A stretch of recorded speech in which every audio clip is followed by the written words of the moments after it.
This channel does not promote any violent, harmful, or illegal activities. All content provided by this channel is meant for an educational purpose only. Top quality और consistent performance के लिए सिर्फ silver pump नाम याद रखना।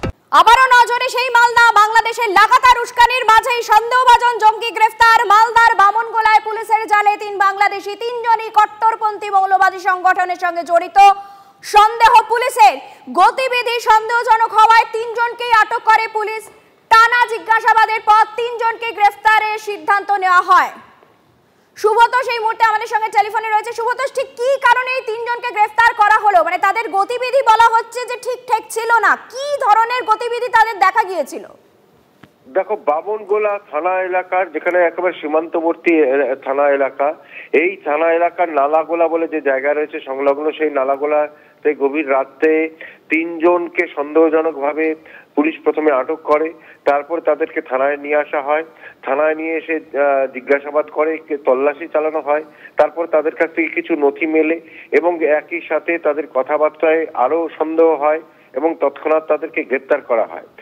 সন্দেহ এবং তারপরে তাদেরকে পুলিশ হেফাজতে 10 দিনের জন্য পুলিশ হেফাজতে নিয়ে খুব গোপনীয়তার সঙ্গে তাদেরকে কিন্তু রাখা হয়েছে এবং টানা জেরা করা হচ্ছে। গোয়েন্দা আধিকারিকরা তাদেরকে জেরা করছেন এবং সন্দেহ করা হচ্ছে তারা উগ্র মৌলবাদী কোন জঙ্গি সংগঠনের সদস্য বা কোন লিঙ্ক ব্যান্ড। ফলে এদেরকে জঙ্গি সন্দেহে কিন্তু ইতিমধ্যেই আটক জিজ্ঞাসাবাদ চলছে।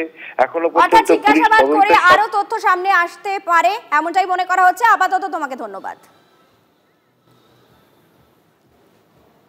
এদিকে মালদাকে করিডোর করে দেদার অস্ত্র মাদক যাচ্ছে বাংলাদেশে। মুঙ্গেরে তৈরি হওয়া চীনের মতো স্টার মার্ক দেওয়া অস্ত্র পাচার হচ্ছে মালদার সীমান্ত দিয়ে বাংলাদেশের শিবগঞ্জ বা চাপাই নবাবগঞ্জে চলে যাচ্ছে উন্নত মানের 9 বা 7 mm পিস্তল।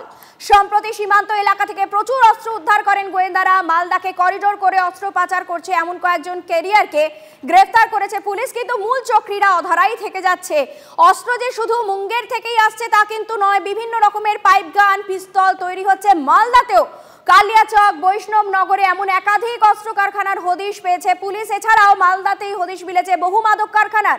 অস্ত্র মাদক পাচার রুখতে কোমর বেঁধে নেমেছে পুলিশ। কলকাতার এসটিএফ সীমান্তে নজরদারিও কয়েক গুণ বাড়ানো হয়েছে বিএসএফ এর তরফে।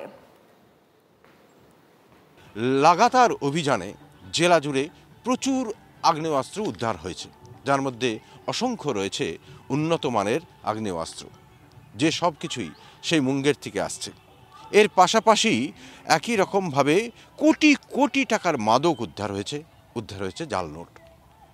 অন্যদিকে বিএসএফেরও কিন্তু নজরদারি বাড়িয়েছে এই সীমান্ত এলাকাতে, এবং যেখানে 1 থেকে 2 জন জওয়ান মোতায়েন থাকার কথা, তার কয়েক গুণ বেশি জওয়ান মোতায়েন থাকছে সীমান্তে। নজরদারি তারাও রেখেছে। আর এই সব কিছুর ওপরেই ভরসা রাখছে সাধারণ মানুষ, কারণ এছাড়া তো দ্বিতীয় পথ তাদের কাছেও আর নেই। মালদা থেকে ক্যামেরায় মুজিবুর শেখের সঙ্গে সুব্রতোষ, টিভি9 বাংলা।